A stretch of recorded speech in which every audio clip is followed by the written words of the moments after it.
Et bonjour et bienvenue sur la chaîne de Nanto Goblin Noob. Aujourd'hui, on est sur l'assemblage de nos fanatiques crabouilleurs, c'est le fascicule numéro 45. Et on va observer déjà dans un premier temps, un petit peu comme d'habitude, on va observer notre fascicule. Donc pour le fascicule, on va s'apercevoir de plusieurs choses. Déjà, eh bien, on va avoir le choix sur les boulets, on va avoir le choix aussi sur les têtes, et on va avoir le choix sur les décors de nos socles. Donc ça, c'est plutôt sympa. Ça veut dire qu'on va pouvoir s'apporter quelques variantes entre nous. C'est-à-dire que chacun aura sa bande de fanatiques rabouilleurs et elle ne sera pas exactement, en tout cas il y a peu de chance, à moins qu'on suive exactement ce qu'on dit dans le fascicule, mais techniquement on va pouvoir avoir des bandes de fanatiques rabouilleurs personnalisées. Et ça c'est plutôt cool, c'est des trucs qu'on peut toujours apprécier. On va avoir 5 modèles différents, plus un petit sixième. Le petit sixième, c'est le grotte qui est trop malade, que l'on observe ici. C'est celui que je vous décrivais déjà dans le fascicule, dans la découverte du fascicule. C'est un grotte qui est par terre, qui est roulé en boule, qui est en PLS, et qui est en train de gerber tout ce qu'il peut. Et honnêtement, je trouve ça super. Je trouve ça super cool. Je trouve ça super drôle, parce qu'en fait, c'est un personnage qui sert à rien, mais il est marrant en soi. Voilà, donc je trouve que ça permet d'agrémenter vraiment tout. Je trouve que avoir juste cette idée-là, d'avoir un personnage supplémentaire qui vomit tout ce qu'il peut, et qui en soi, je ne suis même pas sûr qu'il ait des règles, je trouve ça absolument géant, quoi. Absolument géant. Il faut savoir aussi que normalement, ces fanatiques rabouilleurs, ils ont deux possibilités de montage, c'est-à-dire soit en fanatique rabouilleur, soit en fanatique sporivore ou je ne sais plus quoi. Enfin bon, ils ont la possibilité d'avoir des boulets sport, pleines de sport, donc plein de fumée fongique, on va dire. Et donc on va avoir des exemples dans nos boulets, je crois, et donc on va avoir des pièces qui vont rester à la fin, si je ne me trompe pas, ou en tout cas si on avait la boîte de base complète, on aurait la possibilité de monter ça différemment. Je ne vais pas vous dire de bêtises, donc je vais quand même aller vérifier sur buildinstructions.com, ça c'est ce que je vous avais déjà donné comme site. C'est un site que je trouve absolument génial parce que tout simplement ça référence quasiment tous les manuels de montage. Et pour nos fanatiques, voilà, on a soit la possibilité de les monter en fanatique rabouilleur, soit en fanatique sport, comment ils appellent ça? Attendez, on va retrouver. Comment ça s'appelle en français? Est-ce que ça existe en français? En français. Il n'y a pas en français. Il n'y a pas en allemand, en italien, dans le manuel que j'ai sous les yeux. Si, ils appellent ça des sport esplata fanatics. Donc des fanatics sporivores, hein, on va dire. C'est plus simple, qui font tournoyer des champignons au-dessus de leur tête. Et ces champignons, ce sont les pièces 35 à 40. Voilà, donc comme quoi je savais qu'elles étaient bien présentes, parce qu'en effet on a des pièces qui vont jusqu'à 44 ou 45, jusqu'à 45, et les pièces de 42 à 45 ce sont des petites pièces de décor comme on le voit ici. Donc il faut vraiment s'attendre à ce qu'on ait des pièces supplémentaires, et ces pièces supplémentaires donc ce seront des boulets fongiques, sporivores. Voilà, tout bêtement. Donc on va passer au découpage, on a 40 pièces, donc on va profiter de nos plateaux de tri.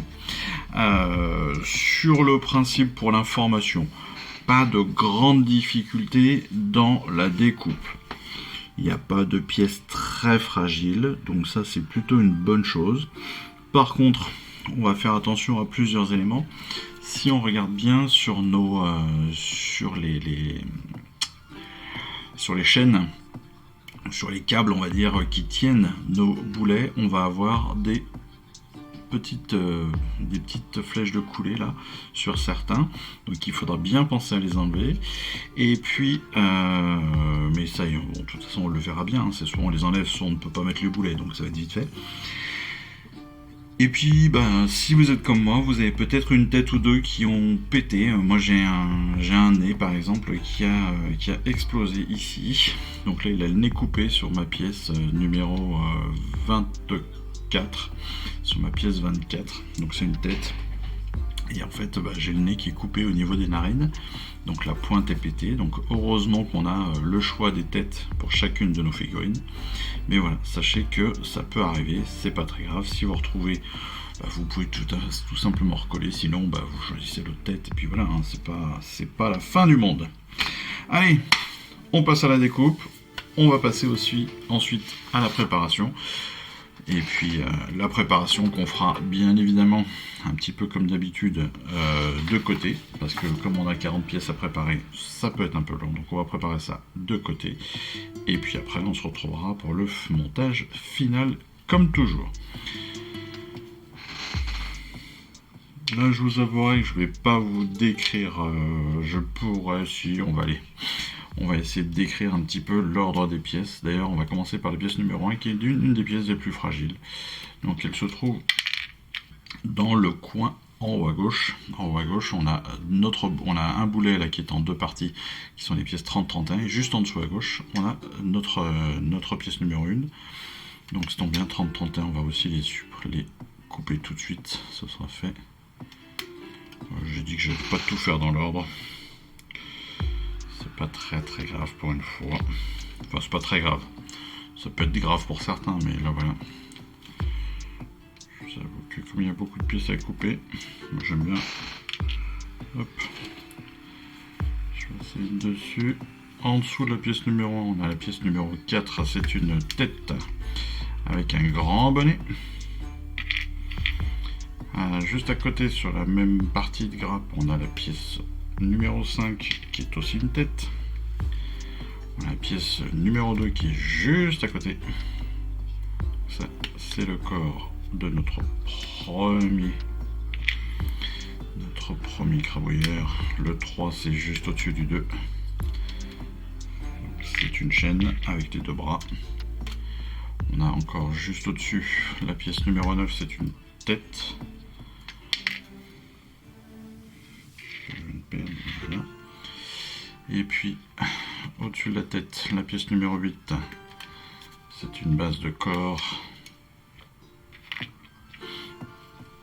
Alors sachez-le, le montage chez moi donc va être peut-être un petit peu particulier et je vais vous en parler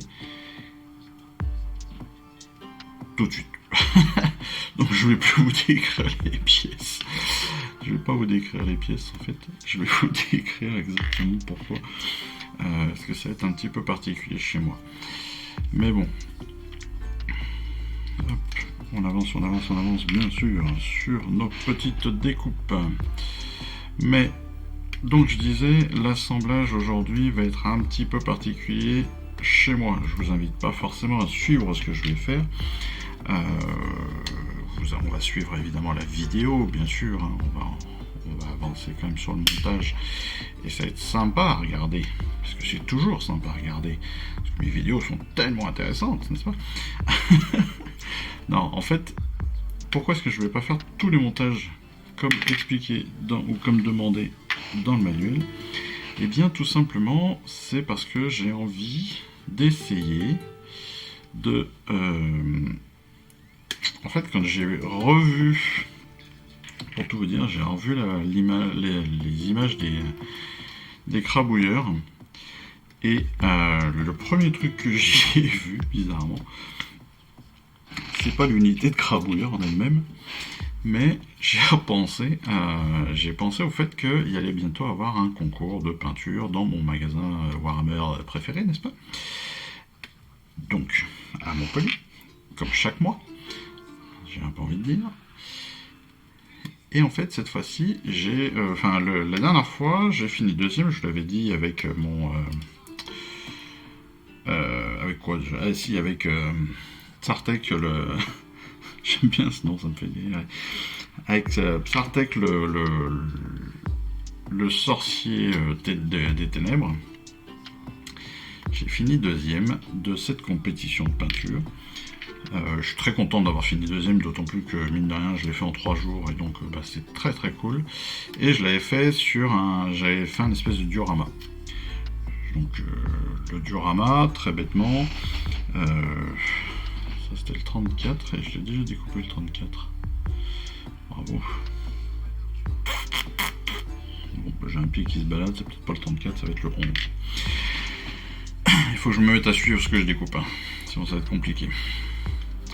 Et en fait, donc les crabouilleurs, je vais essayer de les intégrer dans un diorama que je veux créer pour un prochain concours de peinture. Et ce diorama, il aura pour thème l'athlétisme. Et en l'occurrence, je vais essayer de faire un espèce de champ de lancer de marteau. Voilà. Parce qu'il n'y a rien qui ressemble plus à un lanceur de marteau qu'un fanatique crabouilleur. Voilà. Si vous regardez bien, ce sont exactement les positions des fanatiques crabouilleurs. Ce sont des lanceurs de marteau. Et je trouve ça tellement génial comme idée. Je me suis dit que j'allais en faire un diorama. Alors je sais pas encore exactement. J'ai une bonne idée en tête de ce que je veux faire. Parce que comme ils ont plusieurs positions, on a 5 personnages différents, avec des positions différentes, avec des têtes différentes, avec des boulets différents, je vais en profiter. On en a un qui gerbe par terre, donc ça c'est parfait. Donc l'idée, ça va être quoi? Ça va être de les mettre en scène pour qu'il y en ait un sur l'aire de lancer. Très certainement, au bord de l'aire de lancer, il y aura le petit qui gerbe, qui ne se remet pas de toutes ses virevoltes pour lancer justement. Donc ça, je trouve ça encore plus drôle. Et puis après, j'ai pas mal d'envie. Alors je vais pas faire de conversion, mais juste, je vais pas les monter en entier pour pouvoir les intégrer très facilement sur ce diorama. Mais voilà, il y en aura un qui va lancer, donc il y en a un qui va atterrir, peut-être un qui sera en vol, je ne sais pas. Je sais pas comment je pourrais l'intégrer en vol, mais voilà. Mais je trouve ça génial comme idée. Je trouve ça drôle comme idée. Donc si je peux, je vais le tenter. Voilà. Je devrais pas le dire parce que en le disant, je sais que je perds ma blague. Mais bon. Je perds ma blague et la surprise que je vais amener au magasin. Donc potentiellement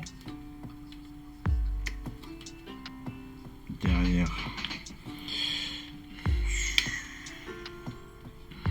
c'est peut-être moins de réussite. Mais voilà. Mais ouais, quand je les ai vus, et franchement quand vous regardez les figurines, si vous pensez pas à ça, c'est qu'il y a un souci, quoi. Enfin, moi je trouve, c'est tellement des lanceurs de marteaux, ça, mais c'est génial, c'est génial. Moi j'avais pas fait gaffe jusque là, mais c'est trop fort. Et ils ont des vraies dynamiques de lanceurs de marteau en plus, hein. Bon après c'est normal, hein, c'est vraiment la position qui fait pour. Et puis bah oui, tous les mouvements de leur position correspondent absolument à des lanceurs de marteau, hein, clairement. Enfin, celui qui lance en particulier, vous pouvez pas vous planter, quoi. C'est exactement un lanceur de marteau. Je viens de découper quoi là? 42 je crois. Non, pas 42. 45. Je me rappelle même pas ce que j'ai découpé. Ouais. C'était peut-être pas 45. C'est pas très grave.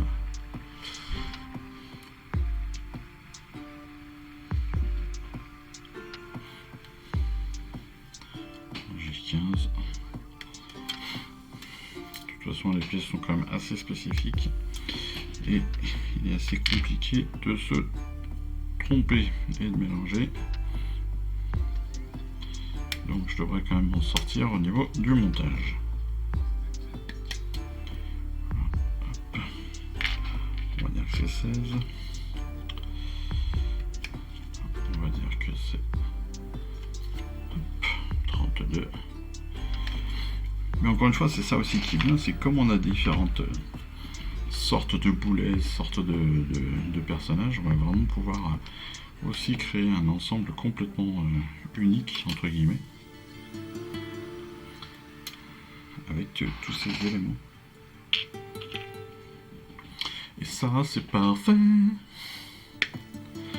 Hop là. Ça c'était 44, mais j'ai déjà un 44, on va dire que c'est 46.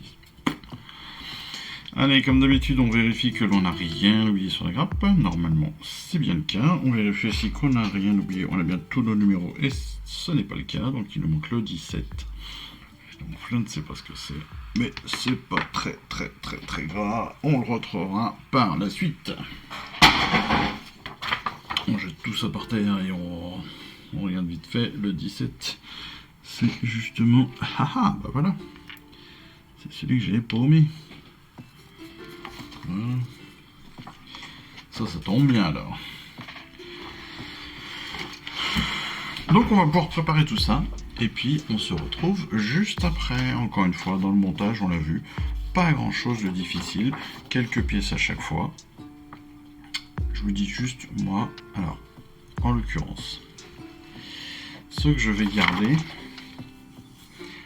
soit celui-ci, le premier là, qui est parfait pour un lancer.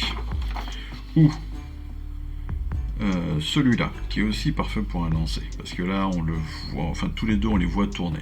Lui c'est un petit peu différent parce qu'on a l'impression qu'il est déjà sur le lancer. Celui-là est pas mal du tout aussi, hein, le numéro 3, il est pas mal du tout. La problématique c'est qu'il a la fin de sa robe qui est attachée au champignon derrière, mais c'est lui qui vole. Donc à voir si je découpe pas le tout et que voilà. Et le dernier que j'adore encore plus, c'est celui-ci. Mais pareil, celui-ci, il a une petite problématique, c'est que une partie de son socle est déjà montée. En fait, il est sur une base importante. Donc, je sais pas comment je vais le gérer. Ce qui est sûr, c'est que je vais en prendre au moins 3. Que lui, je vais peut-être pouvoir l'intégrer soit directement dans le sol ou lui directement dans le sol. Un peu comme s'il avait, atterri, qu'il avait été traîné par son boulet. C'est pas mal ça. Il a été traîné par son marteau. Il ne reste plus qu'à choisir lequel je vais choisir pour le lancer. Je vais en intégrer au moins 3. 3 plus celui qui gerbe. Celui qui gerbe, il est magnifique. Mais celui-ci, je pourrais le garder aussi juste comme cela, en atterrissage, juste à l'atterrissage, ça pourrait être sympa aussi. Et je peux le garder comme ça sur la totalité. C'est pas mal ça, c'est pas mal. Ouais, je vais faire ça. Je vais garder donc le 6 pour l'atterrissage, le 3 qui se serait écrasé au sol, et donc traîné par le boulet au sol, celui qui gerbe au bord de la piste de lancer, et puis le 2 ou le 5 pour le lancer. Voilà, vous avez en gros toute mon idée. Je vous ai tout dit. Bon allez, on étend tout ça, on se retrouve pour le montage, et puis après on verra ce que ça pourra donner potentiellement plus tard. Allez, à tout de suite.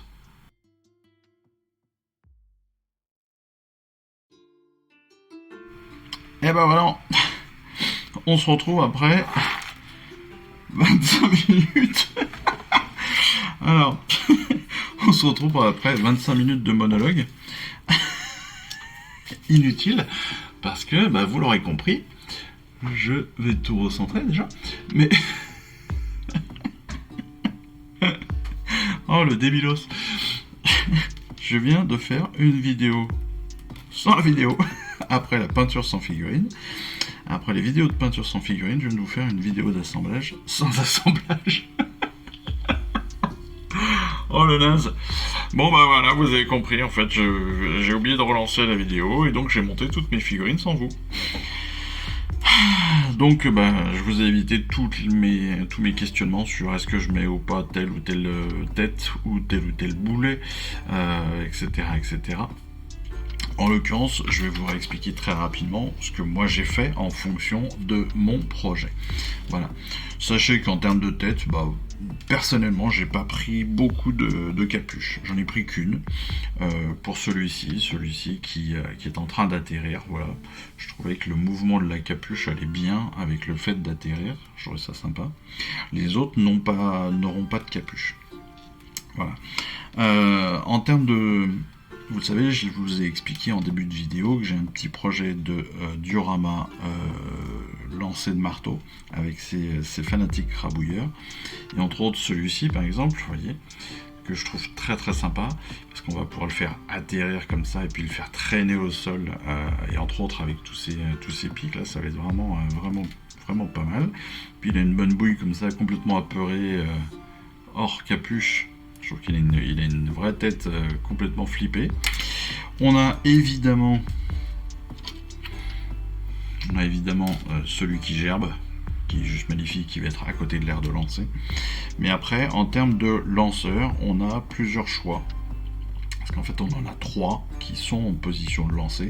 On a soit celui-ci, que j'ai mis avec le boulet simple, qui est en train de marcher sur sa cape, et donc qui est en train clairement de se casser la gueule, que je ne vais pas retenir pour mon diorama, mais qui est très sympa. Voilà. Et puis en plus la tête qu'il a est plutôt bien aussi, parce que on voit sur sa tête et sur sa grimace qu'il est en train de faire, qu'il fait une connerie, et que là il est vraiment en train de se prendre les pieds dessus. Et donc après il nous reste ces deux-ci qui sont pour moi les deux meilleurs en termes de lancer. Il y en a un donc où on est sur un modèle très simple, on est sur une prise d'élan, je trouve que c'est pas mal, juste avant peut-être le dernier mouvement qui va aller lancer, alors que là on est presque quasiment déjà juste sur le lancer justement. Mais la problématique de celui-ci, c'est qu'il a un socle. Donc si je l'utilise, je sais qu'il va falloir que je découpe mon socle, parce que sinon je vais me retrouver avec des champignons au milieu de mon aire de lancer, ce qui n'est pas forcément le but. Donc voilà, soit... Là j'ai pas encore pris ma décision, mais je vais avoir soit donc un qui prépare le lancer, soit celui-ci qui est à 2 doigts de lancer.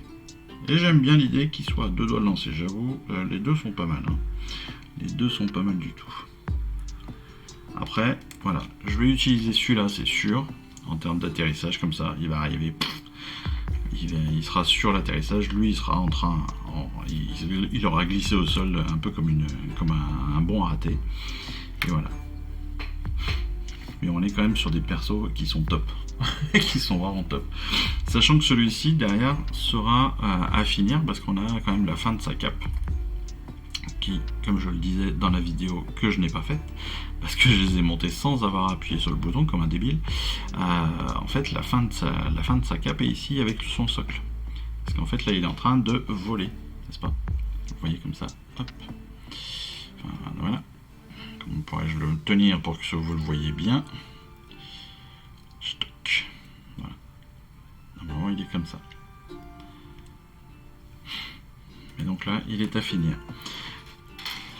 Comme je le disais aussi, vous avez donc 5 boulets et 5 têtes en trop qu'il faudra évidemment que vous gardiez dans votre boîte à rabiot si vous le souhaitez, ou vous pourrez réutiliser à droite à gauche pour d'autres figurines ou d'autres conversions si ça vous amuse, ou pour faire des décors, enfin voilà. Vous savez très très bien comment ça se passe maintenant. Mais voilà, donc on a bien nos différentes figurines terminées, et on va pouvoir donc passer à la sous-couche, à la peinture et à tout cela. Mais ça, ce sera dans une autre histoire, dans une autre vidéo. En attendant, bah écoutez, je suis désolé d'avoir raté ça, et puis d'avoir fait le montage en solo, malheureusement, parce que j'ai dit tellement de choses intelligentes et intéressantes que ça en devient dommage. Mais bon, qu'est-ce que vous voulez, c'est comme ça, c'est la vie. En tout cas, on se retrouve très vite pour la vidéo de peinture d'explication du fascicule, parce que je rappelle que les vidéos de peinture ont changé de format. On se retrouve aussi très vite pour les vidéos de règles, parce que là aussi les vidéos de règles et de bataille ont aussi un petit peu changé de format et je privilégie les règles aux batailles par manque de temps, de place et de plein de choses. Mais voilà. En tout cas, comme c'est aussi la fin du mois de janvier, vous avez dû tous réfléchir à vos résolutions, donc n'hésitez pas. Résolution hobbyistique de l'année. N'hésitez pas à mettre en commentaire ce que vous avez pris comme résolution pour qu'on rigole. Moi perso, je pense que je vais tenter de m'inscrire dans une asso. Il y en a 2 à Montpellier en particulier qui commencent à être bien importantes, 2-3. Mais 2 en particulier sur Montpellier que j'ai envie d'intégrer, donc au moins une que j'essaierai d'intégrer pour pouvoir jouer régulièrement et pour pouvoir améliorer aussi très certainement ma peinture avec des conseils d'autres peintres, d'autres hobbyistes. Et j'avoue que ce ne serait pas du luxe, voilà. Mais surtout la possibilité de pouvoir jouer, de pouvoir combattre, que ce soit en format 1000, 1005, 2000 points avec AOS, ou tout simplement en Spearhead, voilà. Parce que mine de rien, entre Stormbringer et le reste, Scaventide et autres, je dois avoir quasiment 6 Spearhead à jouer. J'en ai reçu une à Noël, donc tant qu'à faire, autant que je les monte, que je les peigne et que je joue avec. Voilà. Parce que je ne me suis pas embêté à tout récolter et à tout trouver sur le bon coin ou autre pour ne pas y jouer. Donc ce serait dommage, voilà. Ça, c'est ma résolution de l'année. Allez, en attendant que vous me transmettiez les vôtres, moi je vous souhaite encore une fois une excellente fin de semaine. Je vous dis surtout à très très vite. Et puis voilà, c'est fini. Allez, à ciao, bye bye. Je vous remercie d'avoir suivi cette vidéo. Si ça vous a plu, eh bien abonnez-vous, lâchez un petit like et un commentaire et suivez-moi sur Instagram. Instagram où je poste régulièrement des photos de mes dernières réalisations et dernières peintures. Et puis comme il est maintenant de tradition sur la chaîne, je vous souhaite une excellente fin de journée et surtout, lisez bien, collectionnez bien, assemblez bien, peignez bien et jouez bien. Allez, je vous embrasse et puis je vous dis à très vite. Allez, ciao, bye bye.